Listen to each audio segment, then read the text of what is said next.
It started subtly, didn't it? Like a hairline crack in a favorite mug you try to ignore, tracing a line you pretend isn't there until the whole thing shatters in your hands. Little things. Mark, my husband of 12 years. The man whose sawdust covered hands I adored. Whose creative chaos I'd lovingly structured into success. The man I'd built a life, a home, and our shared dream, Oak and Ember, with, started changing. It wasn't a sudden metamorphosis, more like a slow fade, a color leaching out. Extra hours at the workshop that somehow never translated into the productivity spikes I meticulously tracked on our projections. Vague, dismissive answers about experimental techniques or temperamental new suppliers when I questioned budget overflows. A sudden, almost neurotic obsession with his phone's privacy settings. The screen angled away with a sharp flick of the wrist whenever a notification pinged, even if I was just walking past. And that scent, the faint, unfamiliar perfume clinging to his clothes when he came home late, trying to mask it with the honest, ingrained smells of timber and varnish I loved. It wasn't wood smoke. It was something cloyingly sweet, artificial, expensive, the scent of betrayal. We were supposed to be a team, a symbiotic partnership. Mark was the artist, the soul, the hands-on craftsman whose intuitive genius could coax breathtaking beauty from raw timber. I was the pragmatist, the architect of our success, the one who navigated the labyrinthine worlds of finance, logistics, and client management, turning his beautiful chaos into a thriving, sought-after brand. We built Oak and Ember from a dusty, echoing garage filled more with hope than tools, into a name whispered with respect in design circles, a business with a 6-month waiting list and international clients. We were Mark and Sarah, an indivisible entity, until apparently the "and" became optional for him, a footnote he was preparing to erase. Most stories like this, the sordid tales whispered over coffee or typed furiously into online forums, start with the cliché. Finding an incriminating text message, a lipstick stain on a collar, a crumpled hotel receipt tucked into a wallet. Mine started in the sterile, silent glow of a monitor late one Tuesday night. It started with a spreadsheet. Sounds mundane, doesn't it? The weapon of choice for an accountant, not an avenging wife. But this spreadsheet, buried layers deep within a nested folder cryptically labeled Old Tax Docs or Archive Do Not Delete. On our shared business drive, a place he likely assumed my eyes would glaze over, wasn't boring at all. It was Pandora's box rendered in neat columns and rows. It was a meticulously detailed ledger documenting not just the infidelity I suspected, but a far deeper, colder betrayal. He was systematically siphoning funds from Oak and Ember, creating a ghost inventory of pieces logged as damaged or prototypes, selling them off-book through untraceable channels, and funneling the money somewhere specific. And the sums weren't trivial pilfering. We're talking hundreds upon hundreds of thousands of dollars accumulated over 2 relentless years.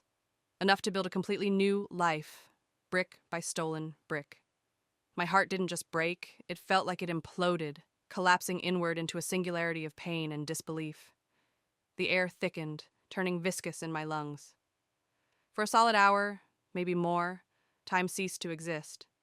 I just sat there, frozen, staring at the glowing screen, the numbers swimming, rearranging themselves like malevolent puzzle pieces into a horrifying mosaic of his deceit. The sudden flurry of late nights wrestling with a difficult design, the increasingly frequent solo business trips to scout materials, the sudden uncharacteristically lavish just because gifts for me that now felt like cheap, guilt-ridden attempts to placate a conscience he clearly didn't possess. It all clicked into place with the sickening finality of a cell door slamming shut. He wasn't just seeking solace or excitement in another woman's arms.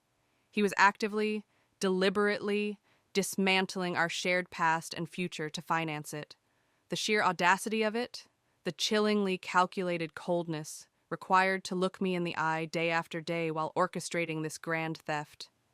It bypassed grief entirely, igniting a white-hot, diamond-hard rage that settled deep in my bones, a terrifyingly calm fury I hadn't known I possessed. He saw me as Sarah, the supportive wife.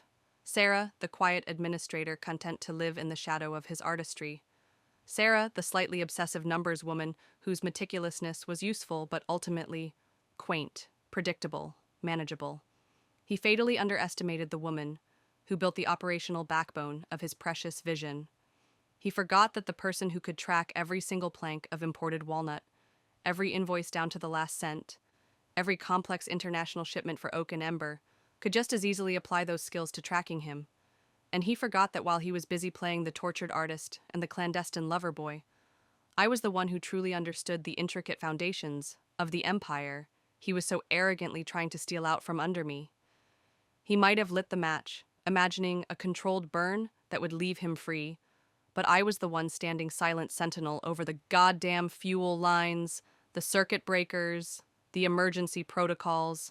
Revenge wasn't just an appealing option. It felt like the only logical, structurally sound response to the demolition he'd initiated. He wanted to burn our life down, fine, but I would control the blaze.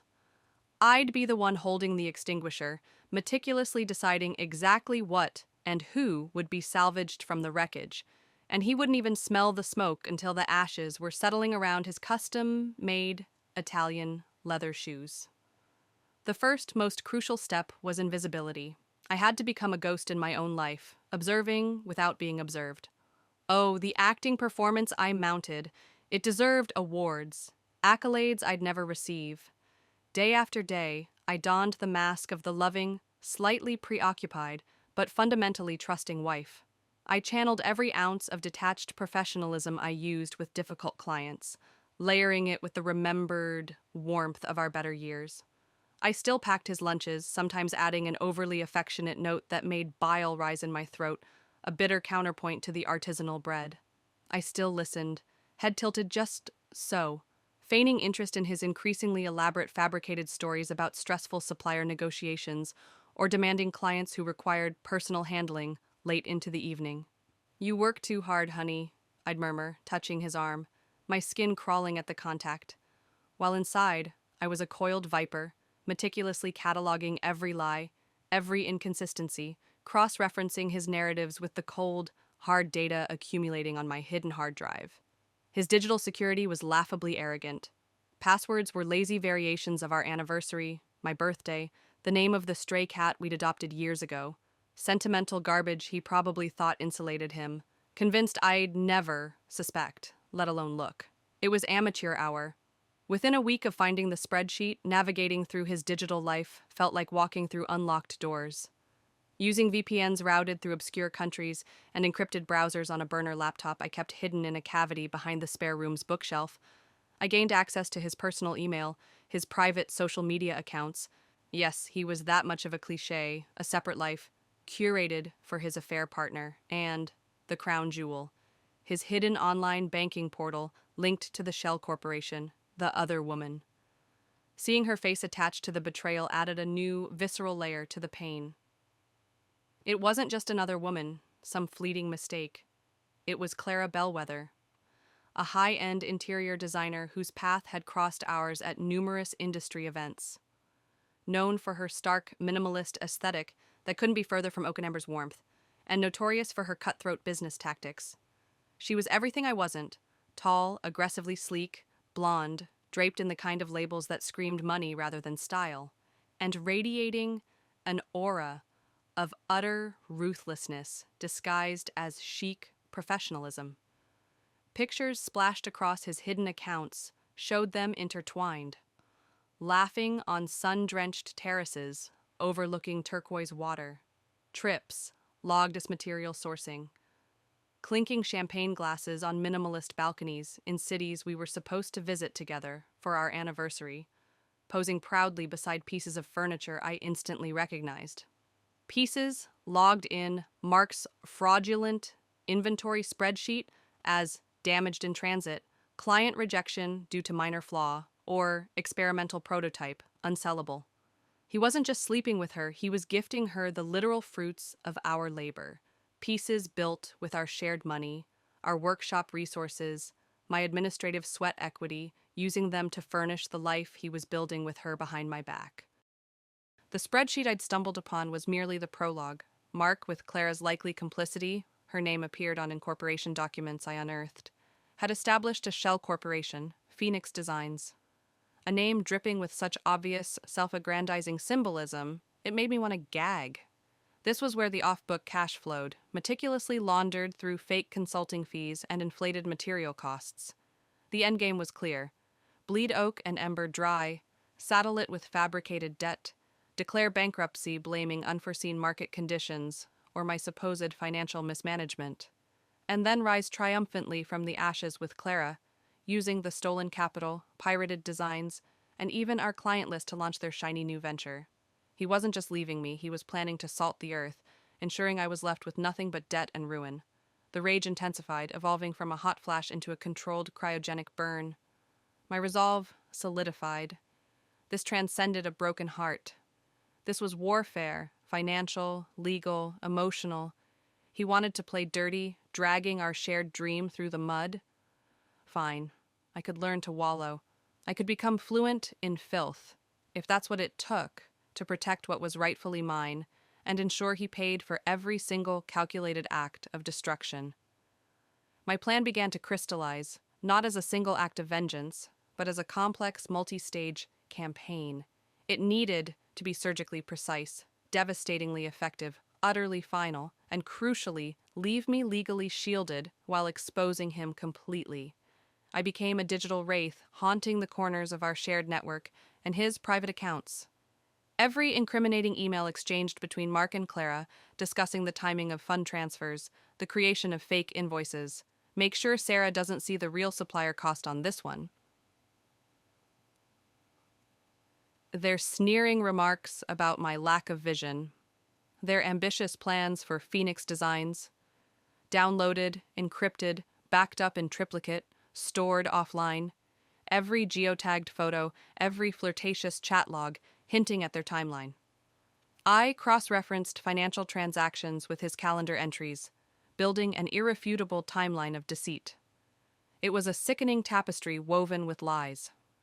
Remembering a casual conversation years ago at a university alumni event, I reached out to David Chen, an old friend who now ran a boutique forensic accounting firm. David was brilliant, famously discreet, and owed me a significant favor. I'd once provided crucial, anonymous evidence that helped him clear his name during a nasty corporate dispute. Feigning concern about future-proofing Oak and Ember and wanting to explore potential vulnerabilities for estate planning purposes, I hired him. I didn't show him my hand immediately, just pointed him towards specific date ranges and transaction types that felt anomalous. David, bless his analytical heart, approached it like a puzzle. Within 2 intense weeks, he called me, his voice tight with professional outrage. "Sarah," he said, dispensing with pleasantries, "this isn't just sloppy bookkeeping. This is systematic, calculated fraud. We're talking potential wire fraud, tax evasion." And I found several loan applications leveraging business assets with what appears to be a forged signature. Your signature. He paused. You need to understand the potential legal exposure you might have if this isn't handled correctly. The ground shifted beneath me again. He hadn't just betrayed me emotionally and financially, he'd actively used my identity to commit crimes, potentially dragging me down with him. Any lingering vestiges of doubt, any microscopic hope for reconciliation, evaporated. The gloves weren't just off, they were vaporized. Mark's talent was undeniable, but his ego was a fragile, demanding entity. He thrived on external validation, needing constant reassurance of his genius. Clara, I realized, expertly played that instrument, praising his vision while subtly guiding it towards her own stark aesthetic and, more importantly, their shared fraudulent goals. I decided to introduce some dissonance into their duet. My approach was insidious, playing the role of the slightly out-of-touch wife whose practical concerns clashed with his artistic temperament. "Honey, are you sure about this new chair design?" I'd ask innocently during one of his late-night inspiration sessions, gesturing towards a blueprint I knew was destined for Phoenix. It's striking, but the lines feel quite similar to that Norwegian designer we saw featured in Arctic Living last month, don't you think? Maybe a bit derivative? Or picking up a sample finish he was excited about. This matte black is dramatic, Mark, but is it practical for everyday wear? Remember Mrs. Henderson complaining about fingerprints on her console? Perhaps something with a bit more resilience, more warmth?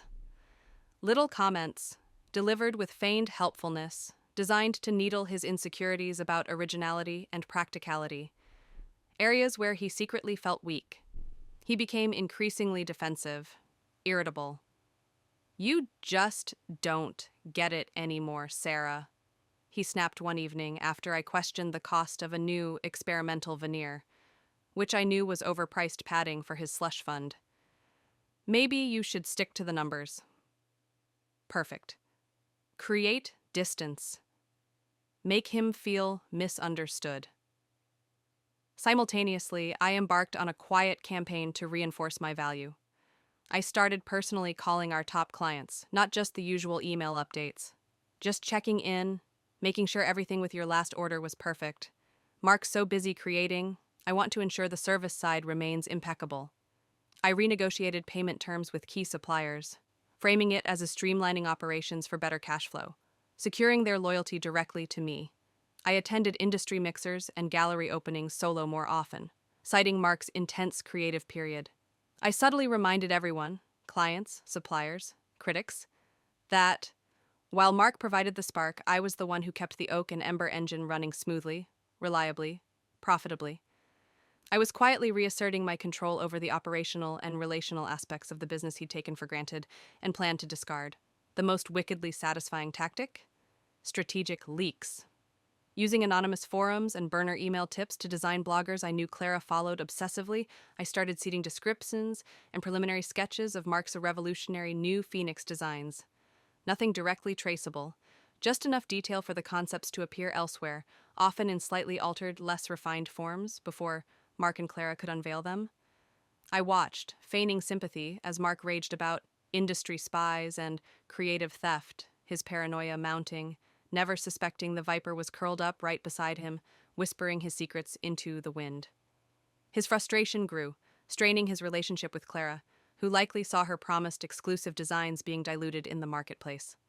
Armed with David's meticulously documented forensic report, a damning indictment of fraud, forgery, and embezzlement, I retained Layla Khan, a divorce attorney whose reputation preceded her. She was known for her laser focus, her brutal cross-examinations, and her utter lack of sentimentality. When I laid out the evidence across her polished mahogany desk, the spreadsheets, the forged signatures, the Shell Corporation documents, the proof of the affair, her eyes, sharp behind designer frames, lit up with predatory glee. "Oh, honey," she drawled, a slow smile spreading across her face. "This isn't just a divorce. This is a corporate takedown with a cherry on top. We are going to roast him and ensure you get everything you're owed, and then some." Our first major offensive targeted Mark's precarious financial juggling act. David's audit had uncovered a significant, high-interest personal bridge loan Mark had taken out recently. The purpose was clearly to inject seed money into Phoenix Designs just before its intended launch, using assets he thought were solely his as collateral. However, thanks to my obsessive record-keeping from the early, leaner years of our marriage, I could prove significant commingling of funds, giving me a legal claim to those assets. Layla, through discreet but official channels, sent a carefully worded letter to the lending institution's legal department. It didn't make direct accusations, but formally notified them of an ongoing forensic audit into Oak and Ember's finances, potential findings of significant financial irregularities, including fraud and forgery, and an impending, highly contentious divorce action involving disputes over marital assets, including those pledged as collateral for Mark's recent loan. We didn't need to prove anything definitively yet. The mere risk of the collateral being tainted by fraud and tied up in litigation was enough to trigger the loan's default clauses. The lender, facing potential losses and regulatory scrutiny, panicked. They called in the loan immediately, payment in full demanded within days. Mark came home that Thursday night looking like he'd seen a ghost. His face was pale, slick with sweat despite the cool evening air. He paced the living room, running his hands through his hair. "Sarah," he finally choked out, avoiding my eyes. "We have a problem. A big one. There's an unforeseen issue with one of my private investments. A margin call. It's complicated." He tried to spin a convoluted tale about market volatility and aggressive lenders. I widened my eyes, injecting the perfect amount of wifely concern. "Oh no, Mark. Which investment? How much do we need? Don't worry, we're a team. Show me the paperwork. Maybe I can help figure something out with the business accounts." Watching him squirm, trapped between needing funds he couldn't access, the Phoenix account, and confessing the truth about a loan taken out behind my back for his secret venture, was the first, pure, unadulterated taste of victorious satisfaction. He mumbled something about handling it himself, made a series of increasingly frantic, whispered phone calls, and spent the night chain-smoking on the patio. The carefully constructed walls of his double life were beginning to crumble under the pressure. Clara Bellwether was next on the list. She struck me as someone driven by ambition and terrified of scandal. Her meticulously curated public image was paramount. While she was undoubtedly complicit, I suspected Mark, in his arrogance, hadn't revealed the full dangerous extent of his financial crimes, particularly the forgery and tax evasion which carried serious prison time. She likely saw it as cleverly diverting business profits, not outright criminal activity that could destroy her own career if exposed. She needed a nudge toward self-preservation, an anonymous package, meticulously prepared, gloves, no fingerprints, mailed from a post office miles away after being sent digitally from a library computer several towns over, arrived at Clara's gleaming, minimalist downtown office. Inside, no threatening notes, just cold, hard facts. Selected, heavily redacted excerpts from David Chen's forensic report, specifically highlighting the paragraphs on forged signatures, making it clear someone's signature was forged on documents benefiting Phoenix, and potential IRS investigations into undeclared income funneled into the Shell Corp. Carefully omitted was any mention of my awareness or David's name. To add a personal sting, I included a few candid, unflattering photos I'd discreetly taken weeks earlier of Mark having an overly familiar lunch, hands wandering, with a young, attractive intern from the workshop. The implication was clear: your partner isn't just a thief cheating on his wife. He's a reckless, potentially criminal fool cheating on you too. And his recklessness could easily drag you down into a legal quagmire and public disgrace. Check your exposure, darling. The effect was almost immediate. Mark's complaints about Clara escalated. "She's being completely irrational," he'd fume after tense phone calls I pretended not to overhear. "Suddenly questioning every little decision, demanding access to accounts. She's paranoid." Their hushed, angry conversations became more frequent, filtering through the walls of his home office. The united front of Phoenix Designs was visibly fracturing under the weight of suspicion and fear. Clara, smelling the pungent aroma of risk and realizing Mark might not be the brilliant mastermind she thought, began strategically distancing herself. The anticipated launch date for Phoenix Designs came and went with silence. The final act needed a stage. And what better stage than Mark's favorite night of the year? Oak and Ember was scheduled to host its annual showcase event. A lavish affair celebrating our latest collection, designed to woo clients, impress the press, and solidify our standing in the design world. It was Mark's night to shine, to hold court, to bask in the adoration he craved. This year it would serve as his public execution. I threw myself into the event planning with a chilling focus, overseeing every minute detail. The dramatic uplighting on the new pieces, the carefully curated guest list ensuring maximum impact, the free-flowing champagne. I made sure everyone who mattered was there. Our top-tier clients, influential design bloggers. I knew Mark followed religiously, key figures from the local business council, the arts editor from the city's main newspaper, even the regional banking executives who handled Oak and Ember's primary accounts. And naturally, a sleek, embossed invitation was sent to Ms. Clara Bellwether, personally signed warmly Mark and Sarah. A final twist of the knife, ensuring her attendance. She wouldn't dare miss the event, where her future partner was being celebrated, even if tensions were high.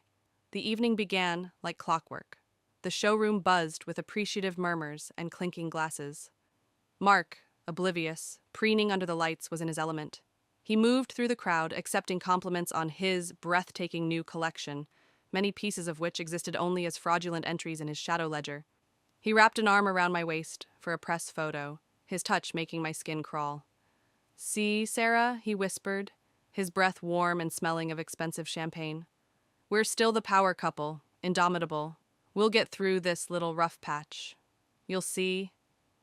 I smiled sweetly up at him, my fingers briefly adjusting his silk tie, brushing against the tiny, high-fidelity microphone clipped discreetly inside the lapel of my dress, feeding audio to a recording device secured in my evening bag, monitored by Layla's associate positioned unobtrusively near the sound booth. Every false word, every hollow endearment captured. Midway through the evening, Mark took to the small podium for his traditional state of the business's address, ready to spin tales of growth and artistic triumphs. As he basked in the applause, I stepped up beside him, taking the secondary microphone. He looked momentarily surprised, then offered a patronizingly indulgent smile, likely expecting me to deliver a few brief, supportive, wifely remarks before fading back into the background. "Thank you, Mark," I began, my voice amplified, clear and steady, cutting through the ambient chatter. The room quieted. "It's truly wonderful to see so many friends, clients, and supporters of Oak and Ember gathered here tonight." I smiled, a wide, genuine-looking smile that didn't reach my eyes. Mark is absolutely right about the passion behind our work. He is indeed the creative heart of this company. His vision, I paused, locking eyes with him, is undeniably ambitious, he beamed, puffing out his chest slightly. "The fool." However, my tone shifted, losing its warmth, gaining an edge of steel. A vision, no matter how ambitious, requires a solid, honest foundation. And recently, through a thorough and quite frankly shocking investigation, I discovered that the foundations of Oak and Ember, and indeed the foundations of my own life for the past 12 years, were being systematically eroded by a campaign of lies, calculated theft, and profound betrayal. A collective, audible gasp rippled through the room. Faces turned, murmurs ceased. Mark's smile froze, then melted into confusion, then flushed a deep, ugly crimson. His eyes darted towards me, wide with dawning horror. "For the past 2 years," I continued, my voice resonating with controlled fury, projecting clearly to the back of the now silent space, "my husband and business partner, Mark, hasn't just been unfaithful to our marriage vows." I let the accusation hang, thick and heavy in the air. I saw Clara, near the edge of the crowd, her face sheet white, begin to edge towards the exit. Too late. He has been orchestrating a complex and deliberate fraud against this company. Our company. Embezzling hundreds of thousands of dollars through fabricated invoices, unreported private commission sales, and diverting funds into a shell corporation established with his mistress. On cue, the large screen behind the podium, previously displaying a slideshow of gleaming furniture, flickered to life, not with wood grain, but with damning evidence. The core spreadsheet, key email excerpts between Mark and Clara, her name, their pet names for each other visible, screenshots of bank transfers into the Phoenix Designs account, the Shell Corporation registration documents listing both their names. David and Layla had helped me curate a devastatingly concise, visual presentation. The smoking gun displayed for all to see. He planned this scheme with his business partner in Phoenix Designs and his affair partner, Ms. Clara Bellwether, I announced, gesturing coolly towards Clara, who was now frozen mid-step near the doorway, caught in the sudden glare of dozens of eyes turning towards her. "I see she's trying to make a discreet exit, perhaps to avoid discussing her role in this." Clara didn't walk. She practically vaporized, fleeing into the night. "Furthermore," I pressed on, my voice unwavering, fueled by adrenaline and righteous anger, In his desperation and arrogance, Mark forged my signature on major loan documents, exposing me, personally, to significant legal and financial risk. He committed serious, ongoing tax fraud, jeopardizing not only the future of the very business we poured our souls into building together, but also the livelihoods of our dedicated employees, many of whom are here tonight. Mark finally broke. He lunged towards me, grabbing for the microphone, his face contorted with rage and panic. "Sarah, stop this! This is insane! She's hysterical. This is a private matter. Lies." "Is it?" I countered calmly, stepping back from the podium, just as two uniformed police officers, prearranged by Layla based on the verified evidence of felony-level fraud and forgery, entered purposefully through a side door and moved steadily towards the stage. Fraud on this scale isn't a private matter, Mark. It's a federal crime. And betraying 12 years of marriage, partnership, trust, and shared dreams to bankroll your tawdry affair, that might not land you in prison, but it's certainly unforgivable. The officers reached Mark, flanking him. He didn't resist, just sagged, his eyes darting wildly around the room, seeing not admiration but shock, disgust, pity. His carefully constructed world, built on deceit and propped up by my unwitting stability, had just imploded in the most public and humiliating way possible, stripped bare under the spotlights he once craved.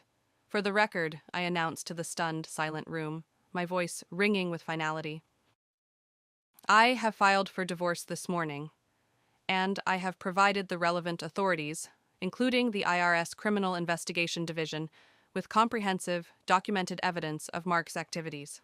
Oak and Ember, under new leadership, my leadership, will survive this. We will cooperate fully with all investigations. We will honor our commitments to our clients, protect our employees, and rebuild the trust that has been so profoundly broken." I allowed myself one last look at Mark, the man I had loved, the architect of my deepest pain. There was no hatred left, just a vast, echoing emptiness and a chilling certainty. "You always dreamed of rising from the ashes, Mark," I said, my voice dropping slightly for his ears only amidst the chaos. "Enjoy the fire." The fallout was immediate and spectacular. Mark's arrest at his own showcase became the lead story on the local news, rapidly spreading to national design blogs and business journals. Artisan furniture kingpin's empire of lies, fraud, forgery, and a fair rock oak and ember. The scandal was juicy, and the narrative of the wronged wife turning the tables was irresistible. Oak and Ember inevitably took a significant reputational hit. Orders were canceled, suppliers grew nervous, and the workshop felt haunted by the ghosts of the past weeks. But my swift, decisive, and transparent actions, addressing the employees honestly the very next morning, issuing a public statement acknowledging the fraud, while emphasizing continuity and my commitment to rebuilding, surprisingly stemmed the bleeding. Many long-term clients, initially shocked, reached out privately to express support, not for the brand initially, but for me. They respected the guts it took, the refusal to be a silent victim. The legal battles were brutal, expensive, and emotionally draining, but Layla was magnificent, a legal samurai slicing through Mark's desperate attempts to obfuscate and minimize. Armed with David's ironclad forensic evidence and the recording from the showcase, we secured a divorce settlement that heavily favored me, clawing back a significant portion of the embezzled funds and ensuring I retained full ownership and control of Oak and Ember's remaining assets. Mark, facing multiple federal charges, eventually took a plea deal and served time. His fall from grace was absolute. Clara vanished completely, her design career in tatters due to the public association, last heard of consulting under a different name in a different country. Phoenix Designs remained nothing more than a phantom corporation, a monument to their failed conspiracy. Rebuilding Oak and Ember became my singular focus. It was the hardest thing I'd ever done. It required painful decisions, laying off some staff whose roles were tied to Mark's expansions, renegotiating loans, facing skeptical creditors. But in the crucible of that challenge, I discovered a resilience and a leadership capability I never knew I possessed. I wasn't just the quiet organizer behind the scenes anymore. I had to step into the light, make the tough calls, inspire the team that remained loyal. We worked tirelessly, focusing on quality, transparency, and rebuilding relationships one client, one supplier at a time. I even found myself tentatively exploring my own design sensibilities, collaborating with our artisans on pieces that felt more grounded, more authentic, less about ego and more about craft. Did the elaborate revenge bring me peace? It's a complex question. There was a fierce, undeniable satisfaction in seeing justice prevail, in watching Mark finally face the devastating consequences of his choices. Consequences he'd tried so hard to shield himself from while exposing me. There was profound empowerment in refusing to be erased, in taking back control of my narrative and my future, in not just surviving his demolition attempt, but building something stronger in its place. But revenge is a hollow feast. It didn't magically mend the deep fissures of betrayal. It didn't erase the 12 years of shared history, the echoes of laughter in our home, or the ghost of the life I thought we were building together. The scars remain. It's been 3 years now. Oak and Ember is different. Smaller, perhaps, more focused, but profitable, stable, and earning back its reputation based on integrity and my leadership. I run it my way, sleep soundly, most nights, knowing my finances are secure, and my actions, though harsh, were necessary for survival. Sometimes, late at night in the quiet workshop, smelling the familiar scent of sawdust and finishing oil, I think about Mark. Not with longing, certainly not with hatred anymore, but with a distant, almost clinical pity. He was the architect of his own destruction, blinded by ego and greed. He traded a real, tangible kingdom we built together for the illusion of something more glamorous, built on a foundation of lies. He saw himself as the master artist, the manipulator pulling the strings. He forgot that the quiet woman meticulously balancing his books, the one he deemed predictable, saw the entire canvas, understood the structural weaknesses, the hidden costs, the precise weight of every deceitful brushstroke. He forgot she held the power to expose the flaws, tear down the facade, and ultimately paint him out of the picture entirely. He wanted fire, a cleansing burn, to start anew. He got it. And from those embers, I learned to build again, something different, something honest, something resilient, something undeniably mine.